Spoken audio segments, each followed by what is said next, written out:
Welcome to this first episode of Ethocast, episode alpha, if you will. Oh, you'll get that. I'm Eddie Francis, and I'm your host. I'm the producer of Ethocast. I'm also the host of For Our Edification and the host of another podcast called I Want to Work There.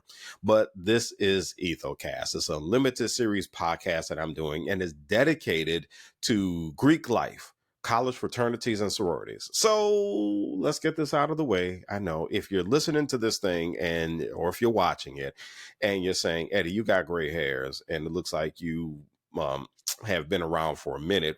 Why on earth are you worried about what's happening in the college ranks?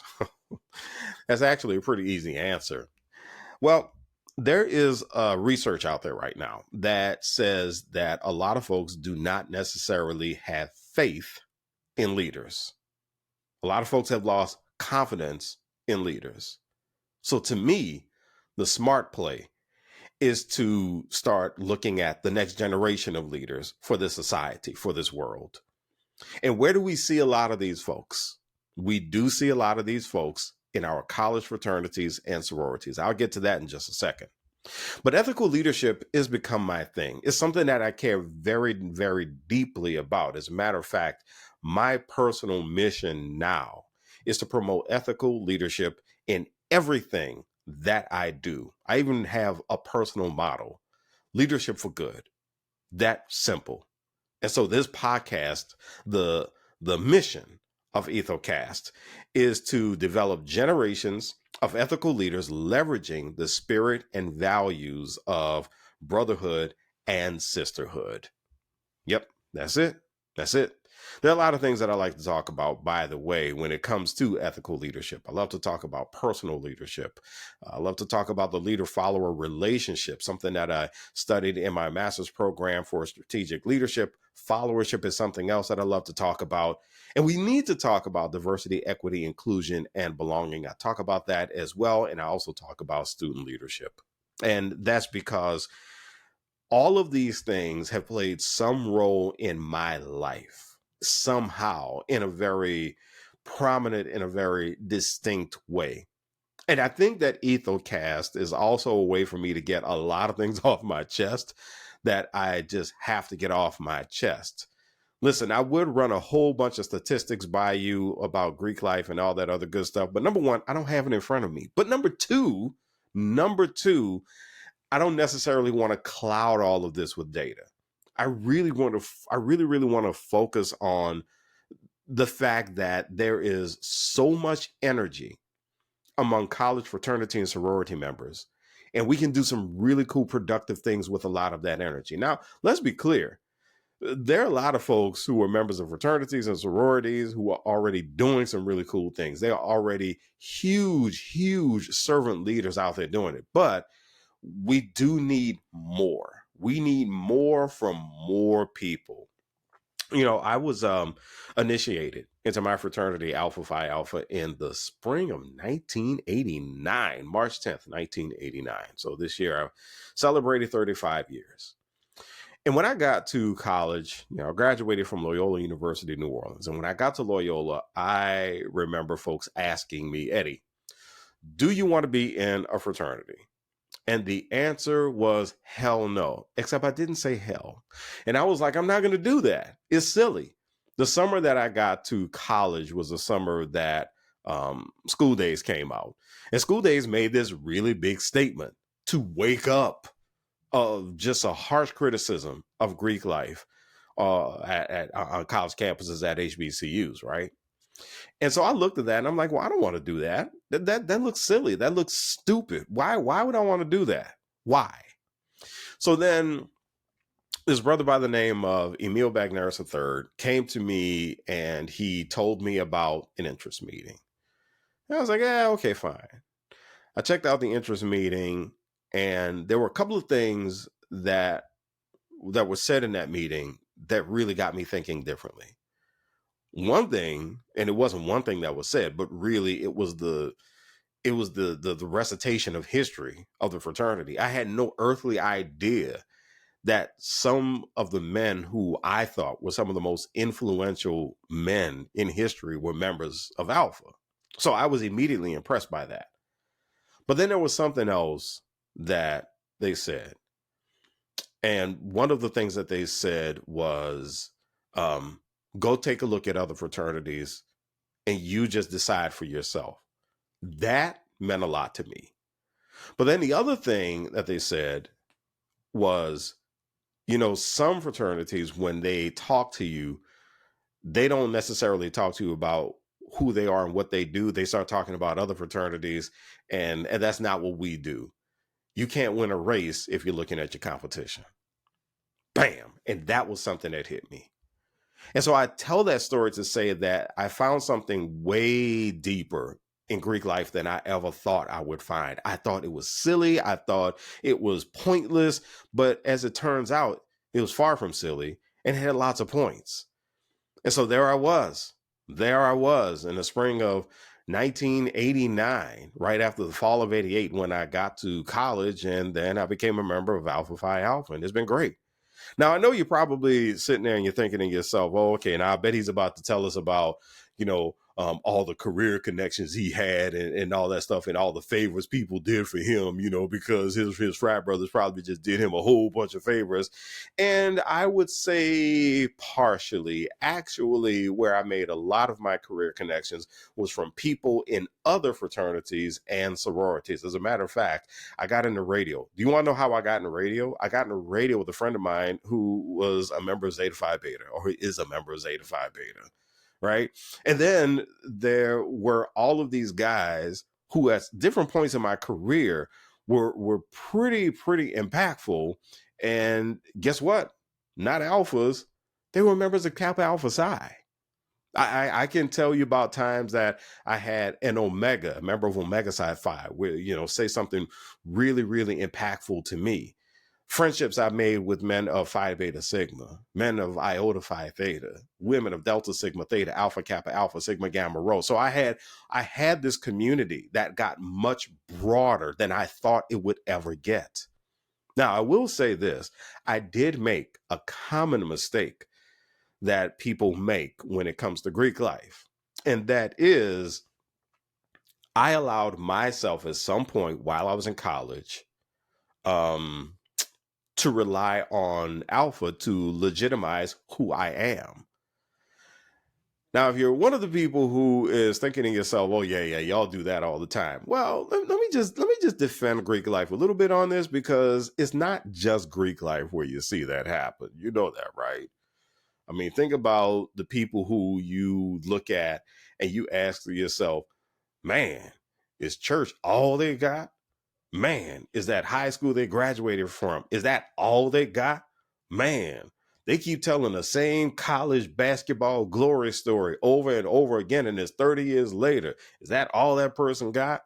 Man, does this person sleep at work, eat at work? Does this person ever do anything besides work? So it is something very human that a lot of us do, right? A lot of us, when we really find a sense of self-actualization in something that we're a part of, we do sink a lot of our identity into that because it gives so much back to us. So I think there's a legitimate reason that happens, but that doesn't necessarily mean it's a healthy thing. Because yes, I will tell you that I kind of compromised my college path because I did get a little too much into the fraternity. But that's not the fraternity's fault. I tell this story whenever I talk to students on campuses all the time. And I always remind them that Alpha has aims: manly deeds, scholarship, love for all mankind. I kind of forgot about the scholarship part when I was in college, but that wasn't Alpha's fault because I made those decisions. I made these uninformed decisions to skip studying and go to step practice instead, right? I made a series of those decisions. And so if you're listening to this and you're not Greek and you're just sitting there going, you're sitting there with kind of the cynical ear, which I definitely understand. I definitely understand. I always joke with people that I'm probably one bad decision as far as the fraternity is concerned. I'm probably one really bad decision from just becoming me fi me all over again. So yeah, I get it. I get the sense of cynicism. But here's the deal. The deal is that we are all human. And I think that's another thing that Greek life has taught me that is very important to me, because I have a bunch of brothers who I have so much respect for, right? While I was goofing off and doing the stuff I wasn't supposed to do, I had a bunch of frat brothers who followed the aims and the mission of the fraternity, and they graduated top of the class, and they went out and got some ridiculously cool, wonderful jobs. And so those are the types of people I like to defend, because they do right by Greek life and they do right by themselves at the same time. They live life in a both and space. But I do believe that the people who are members of fraternities and sororities, regardless of the ethnicity, regardless of the nationality, I think that these folks are tapping into something that gives them a sense of community, a much needed sense of community. Because while I have my friends, there is something defined that I have in Greek life that I can latch on to.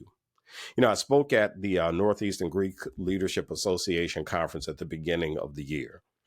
And there was something that I noticed in talking to the students who were members of their respective fraternities and sororities. And what I noticed is that they actually are looking for some sort of guidance. They want leadership, but they want genuine leadership. They want authentic leadership. They want leadership that's filled with hope and optimism and direction, right? And so this podcast is dedicated to doing that. It provides a space for all members of all Greek letter organizations or fraternal organizations. They don't necessarily have to be Greek letter, but it gives a space for those folks to all get information and insights so that they can do better tomorrow than they are doing today. Not that they are necessarily doing bad today, but it is something to give them a path so that they can do much better tomorrow. That's what I really, really care about. So here's the deal. I want to peel off for a quick second and talk about leadership and the way I understand leadership. One misconception that a lot of folks have is that there is one way to look at leadership. And that's because there's research that actually talks about this, that folks a lot of times when their mental mode when it comes to leadership is one thinking that a leader is someone who simply provides direction. So when they look at leadership and when they think about leaders, they think of someone who stands up and points and says, go that way and do this and do that. But that's not necessarily the thing, right? Times have changed very, very quickly when it comes down to leadership models and styles. So when you think about leadership, there are several ways to define it because we have our own lived experiences when we take a look at people who we believe were good leaders or productive leaders. So if I had to throw out a definition of leadership, I would kind of look at it this way: someone or group engaging in an interactive process with other people in an attempt to satisfy a goal or a mission. I see leadership as a process because you don't do it right the first time a lot of times. There's a lot of trial and error in leadership. But then you do have to pretty much be headed in some direction. Because a lot of times when people are looking to be led, it's because they are trying to accomplish something. They do want something. But it's interactive, and we're going to talk about this in a later episode. But it is interactive because the people who are in, let's use the word follower for now, people who are in follower positions, they have leadership skills too. And there are things that they want, and they have opinions, and they have insights, and they also have expertise about which way a community or an organization can go. So we're going to dig a little bit more as this podcast goes on into what leadership looks like in various contexts, especially when it comes to certain types of chapters. Because I'm telling you right now, the way leadership looks for National Pan-Hellenic Council chapters is a bit different than it looks at times for Interfraternity Council chapters. It looks a bit different for Multicultural Greek Council chapters, or maybe it looks different for Latino Greeks or Asian Greeks. It looks different in a lot of different ways, in a lot of different contexts. And in some of those contexts, we are talking about specific cultures, especially where it concerns Black Greeks, the Divine Nine, which I'm a member of, where it concerns Latino